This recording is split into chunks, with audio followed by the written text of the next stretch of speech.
নাহমাদুহু ওয়া নুসাল্লি আলা রাসূলিহিল কারীম আম্মা বাদ।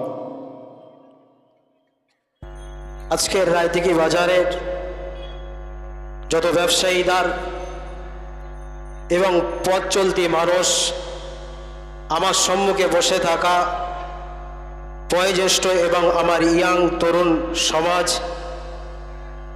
আজকের এখানে আমরা হাজির হয়েছি বিশ্ব মানব কল্যাণ ইসলামিয়া ট্রাস্টের ডাকে।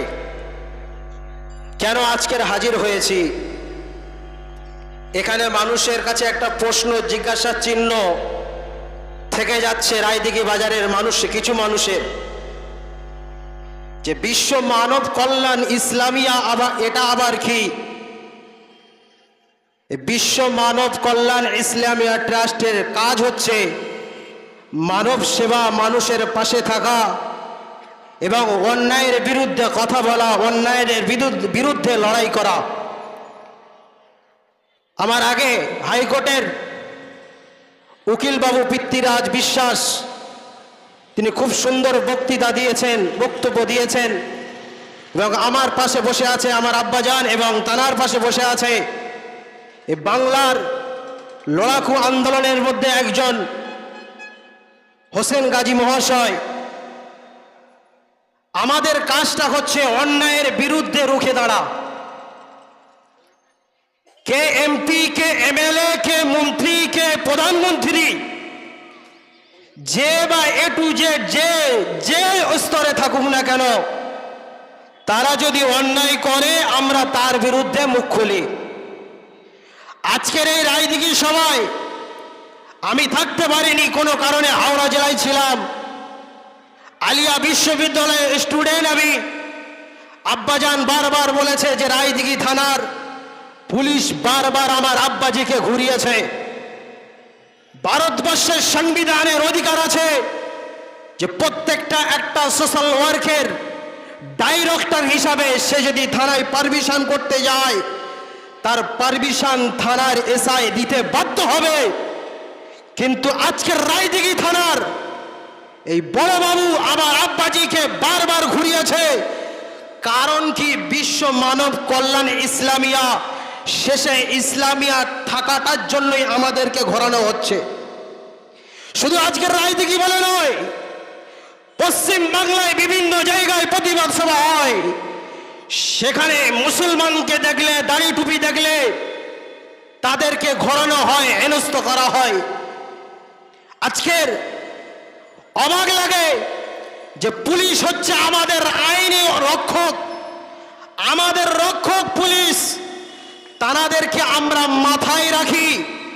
তবে পুলিশ যদি সংবিধানের বিরুদ্ধে কাজ করে, তিনি কোনোদিন আইনের রক্ষক হতে পারে না। পুলিশ আইনের রক্ষক, আর সেই পুলিশ যদি সংবিধানের আইনকে তুচ্ছ তাচ্ছিল্য করে পার্টির নেতার চটি চাটাগিরি করে, সে কোনোদিন সংবিধানের রক্ষক হবে না। কলকাতায় ধর্মতলায় আপনারা হয়তো ভুলে গেছেন, 20টার বেশি সংগঠন ওয়াকফ বিলের বিরুদ্ধে আন্দোলন করতে গিয়ে পীরজাদা নওশাদ সিদ্দিকী সহ, মাওলানা কামরুজ্জামান সহ, মাওলানা আব্দুল্লাহ হিল মারুফ সাহেব সহ, মাননীয় হোসেন গাজী মহাশয় সহ আর 96 জনকে কলকাতা বেঞ্চাল কোর্টে তাদেরকে নিয়ে যাওয়া হয়েছিল। কেন না? তারা কেন ওয়াকফ নিয়ে রাস্তায় নামবে? তারা কেন ওয়াকফ নিয়ে মুখ খুলবে? এই ভারতবর্ষের এমন করে মুখ্যমন্ত্রী লজ্জা লাগে, তিনি ভারতবর্ষে এমন করে এসআইয়ের বিরুদ্ধে কোনো কিছু দিল্লি থেকে টাকা বন্ধ হয়ে গেলে আমাদের কলকাতা রানী রাসমণি রোডে আন্দোলনে নেমে যায়। আর মুসলমান যখন কলকাতা রানী রাসমণি রোডে আন্দোলন নামলো, দিদিমণি বলছে এখানে আন্দোলন করা যাবে না, তোমরা দিল্লিতে চলে যাও। এটা আমাদের লজ্জা, এটা আমাদের ধিক্কার। মুসলমান কার পিছনে পড়ে আছো তুমি? যেই ওয়াকফ সম্পত্তি আমাদের পূর্বপুরুষের দানে ওয়াকফে লিল্লাহ সম্পত্তি, সেই সম্পত্তি কেন্দ্র সরকার বিল পাস করেছে।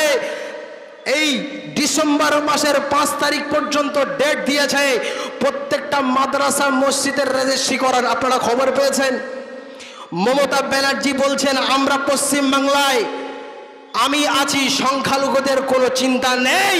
কিন্তু মমতা ব্যানার্জিকে আজকের প্রশ্ন করতে চাই, আপনি সংখ্যালঘু মুসলমানদেরকে টুপি পরালেন, তাহলে আজকে ডেট করা হলো মসজিদ মাদ্রাসা রেজিস্ট্রি করার কেন হলো, আপনাকে জবাবদিহি করতে হবে। ঠিক একইভাবে SIR নামক যখন বিলটা পাস করলো, মমতা ব্যানার্জি সংখ্যালঘুদের সাথে মুসলমানদের সঙ্গে ঠিক একই ধাপ্পাবাজগিরি কি করলো, তোমাদের কোনো চিন্তা নাই, हम हैं हम মমতা ব্যানার্জি, हम পশ্চিম बंगाल में SIR नहीं करेंगे, এমন বলে ভাষণ দিয়ে দিল। আবার কয়েকদিন আগে বলছেন আপনারা SIR ফর্ম ফিল আপ করেন, আমার আর কিছু বলার নেই, আমি আর বাধা দেব না। তাহলে এটাকে টুপি পরানো হলো না? হলো না। কলকাতা ব্যাংসাল কোর্টে যখন ওয়াকফ বিরুদ্ধে আন্দোলন করতে যাচ্ছে, মমতা ব্যানার্জি টের পেয়ে যাচ্ছে যে বাংলা জমিনে যত ছোট থেকে ও জিরো থেকে আর হিরো পর্যন্ত, 1 থেকে 100 পর্যন্ত যত সংগঠন আছে, সব সংগঠন এক হয়ে যখন কলকাতার ময়দানে আন্দোলন নামলেন, তানার কলজেটা নড়ে গেল, কলকাতার পুলিশকে বলে দিল। আর কলকাতার পুলিশ বেআইনি ভাবে আইনের বিরুদ্ধে গিয়ে, সংবিধানের বিরুদ্ধে গিয়ে আমাদের সোশ্যাল ওয়ার্কের বড় বড় আলেম এডুকেশন পার্সনদেরকে টেনে হিচড়ে গাড়িতে তুললো। এই মুসলমান একবার কি তোমাদের ধিক্কার লাগলো না, অন্তরে ব্যথা লাগলো না? তারপরের দিন ব্যাংসাল কোর্টে হাজির হয়েছিলাম। ব্যাংসাল কোর্টের জজ, তাকে ধন্যবাদ জানাই, তিনি সংবিধান অনুযায়ী বিচার করেছেন। কারণ তিনি কোনো চটিচাটার কথা শোনেনি। তারা চেষ্টা করেছিল বিভিন্ন ইনলিগাল ভাবে কেস দিয়ে এদেরকে জেলে রাখার জন্য, কিন্তু 7টা করে কেস দিয়েছিল এবং বিভিন্ন মিথ্যা কেস দিয়ে বিভিন্ন আলেমদেরকে ঢুকিয়ে দেওয়ার পরিকল্পনা করেছিল। কিন্তু বাঁচানোর মালিক আল্লাহ, আল্লাহ পাক সেদিনে বাঁচিয়েছিলেন। ব্যাংসাল কোর্টে জজ প্রথমে 2000 টাকা করে প্রত্যেক পার পিস 96 জনকে 2000 টাকা করে লাগিয়েছিল।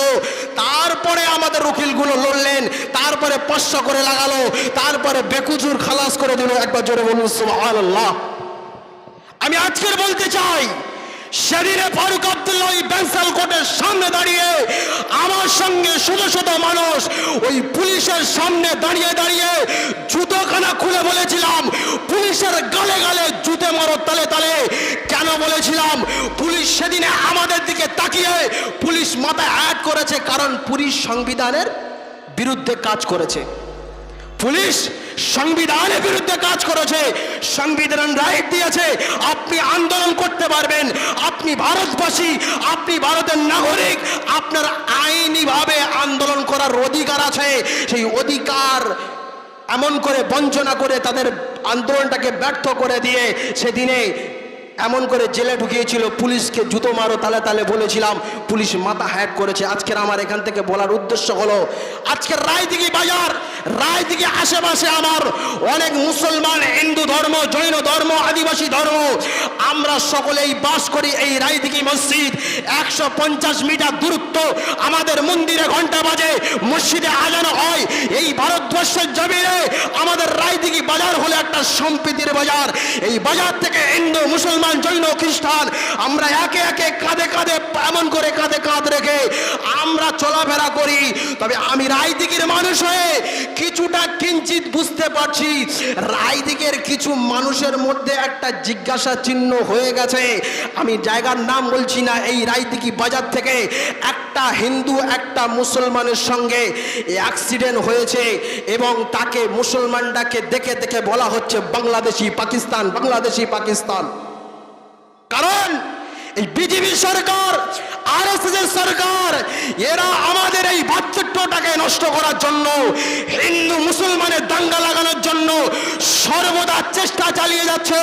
আমার রায়দিঘি হিন্দু সম্প্রদায়ের মানুষদেরকে বলতে চাই, আমরা একটু ভেবে দেখব। আরএসএস বিজেপির কথাগুলো আপনারা নেবেন না। আরএসএস বিজেপি হচ্ছে আমাদের দুশ্মন। হিন্দুদের দুশ্মন, মুসলমানের দুশ্মন, আদিবাসীর দুশ্মন, জৈন খ্রিস্টান দুশ্মন। আপনি যদি এমন করে আরএসএস এর খপ্পরে পড়েন, আপনার বিরুদ্ধে আপনার মনের ভিতরে এমন করে মুসলমানদের বিদ্বেষী একটা মনোভাব তৈরি হবে। হয়েছে রায়দিঘি বাজারের ভিতরে এমন লোক আছে যারা মুসলমান দেখলে দোকান ভাড়া দিতে একটু গা ঘিনঘিন ঘিনঘিন করে। এই ঘিনঘিনটা তৈরি করলো কে?